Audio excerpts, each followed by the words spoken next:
guys, we have had a lot going on the past few months, and we have had some really exciting things happen. One of them being that we bought a new house and some land. Over the past 10 years, our goals have changed with having this land that we've been dreaming about. For a little bit, we wanted woods, and we just wanted to kind of be off on our own, just a place that was our own. And in the past, I would probably say 3 or 4 years, I started gardening, kind of becoming a little bit more self-sufficient. So this all started back in, I want to say June. We had been discussing, just kind of throwing around like the idea of like, man, wouldn't it be really cool if we were able to go buy a house with some land? And I was like, at the time, kind of just shut the idea down. We had debt. We have bills that we have to pay. We've got kids that we have to take care of. We run our own business. And so to me, I was like, this just isn't going to happen.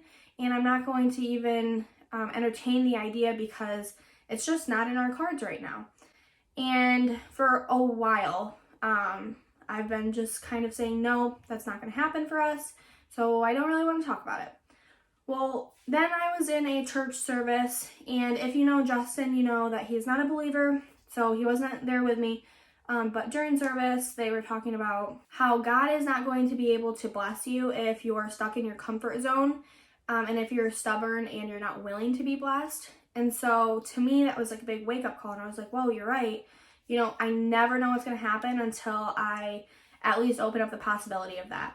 And so I got home, I told Justin about the message and just like how, like my thoughts after it, and obviously he was like, yeah, like let's sell our house then. And that was kind of hard for me just because that was our first house. I could have been happy there for the next probably 10 years. It was bigger than our house now. We didn't have land, but it was like very close to all of my friends. It was close to all of the things that we do weekly. It was close to his family, some of my family. And so leaving somewhere that I was comfortable with was kind of scary. And like I said, I really liked our neighbors. I liked our neighborhood. The kids and I did stuff around town all the time. We had some fun families that we hung out with.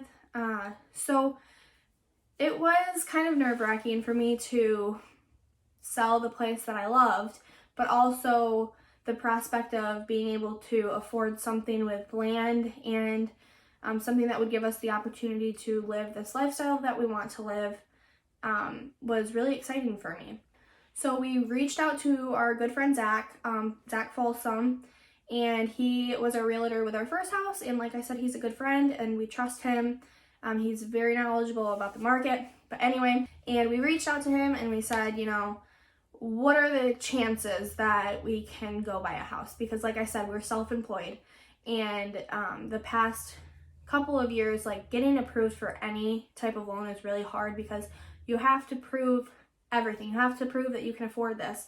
And while we know that we can afford it, sometimes, you know, just going through all these steps to prove it, it's kind of a pain in the butt.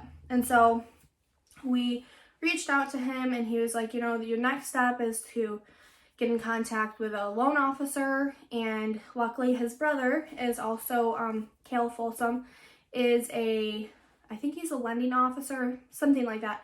So we reached out to him and we said, hey, these are our finances. What do we need to do? So we got pre-approved. We had seen this house, but it was definitely out of our price range. And so I thought it was super cute. I like the land, but in my mind, it wasn't even an option because it was out of our price range. I'm sure everyone has looked at houses that they love and they're like, that's not going to happen for me, even though I absolutely love it.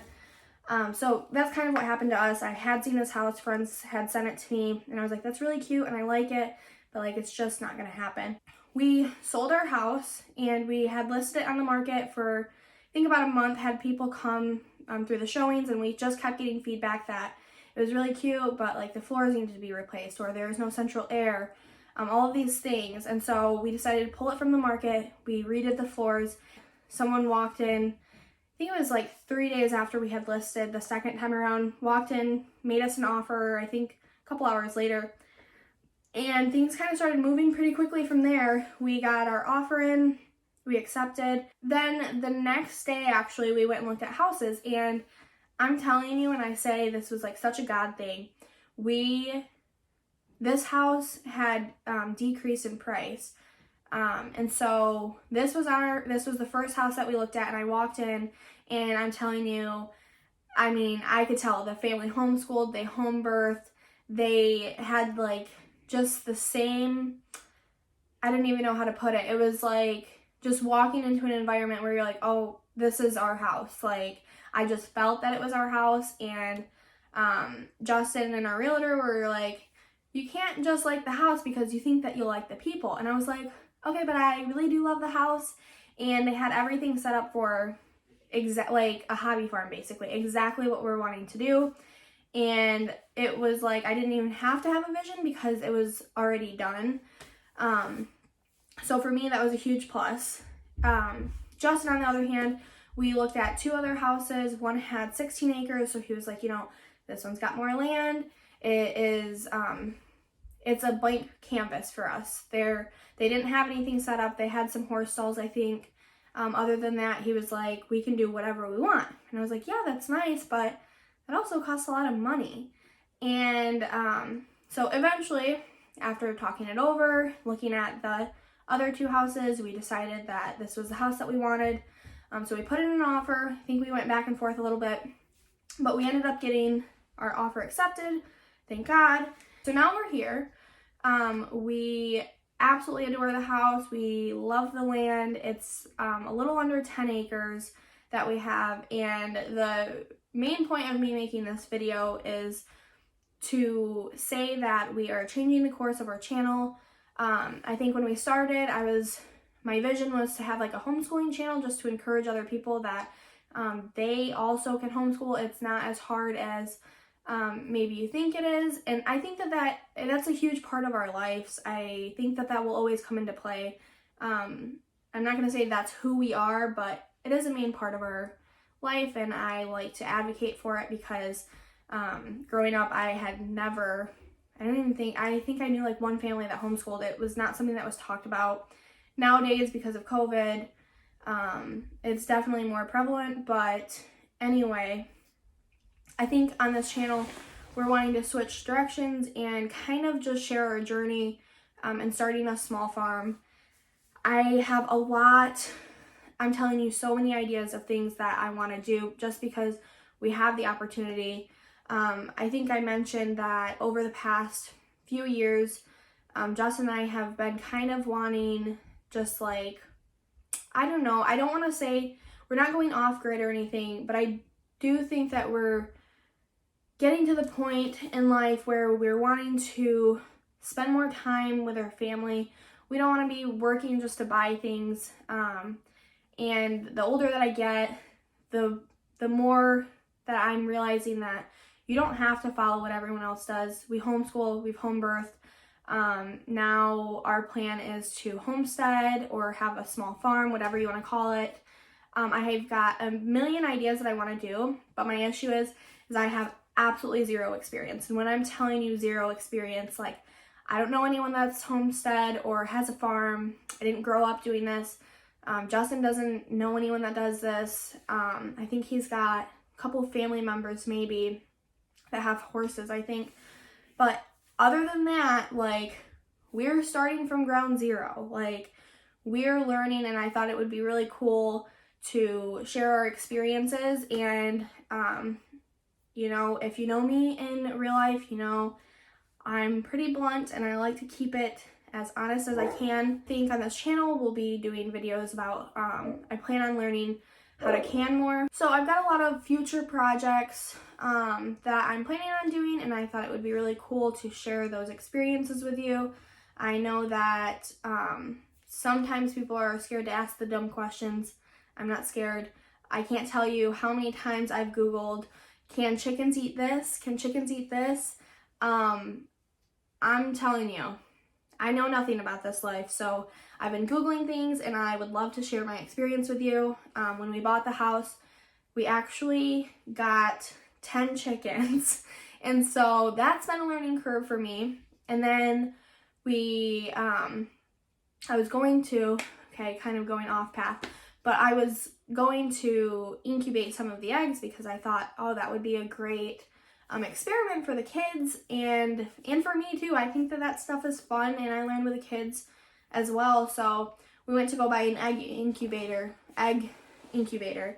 and they actually had chicks there. So we got 11 now, because anyway, that's a story for a different time. So we have 11 chicks now, and we have been learning how to take care of chicks and what to do, and just like how to get them to adulthood so that they can lay eggs for us. And then I've Googled a million things about the chickens because I have no idea what I'm doing. I've been Googling everything. I've joined probably 20 chicken groups. I've been learning about the breeds, what they can eat, how to take care of them, how to take care of them in the winter. The list goes on. So I can make a whole separate video about the chicks and the chickens if you guys want. And then we also went and picked up a couple of cows too. So we've got a couple, I wouldn't say cows, we've got a couple of calves. And I think I posted on my Facebook that we are learning a lot from them. They came here sick with scours, I'm pretty sure. And we've just had a really big kind of reality check with that. I think in the future, I garden every year. Last year I was able to provide for our family all summer long for vegetables, and then we had some left over that I froze. I froze the tomatoes, I made salsas.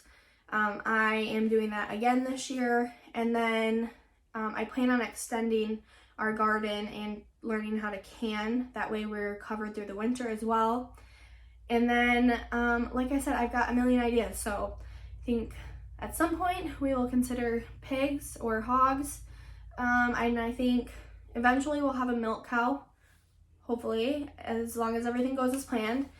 And yeah, so I've got lots going on, and I think it would be really cool if we were able to share a journey. I know that this lifestyle is not for everyone, and that is totally fine. I would be more than happy with you guys following along and asking me any questions that you have, or telling me what I'm doing wrong, because I'm sure there is plenty that I'm doing wrong. And anyway, yeah, if you guys have comments, questions, things that you want to know, let me know. I'm here to help in any way that I can. And if I can't, we can learn together, and I will do some research and let you know. I appreciate you guys watching. I hope that you want to follow along our journey and learn some new stuff with us. Thanks. Bye.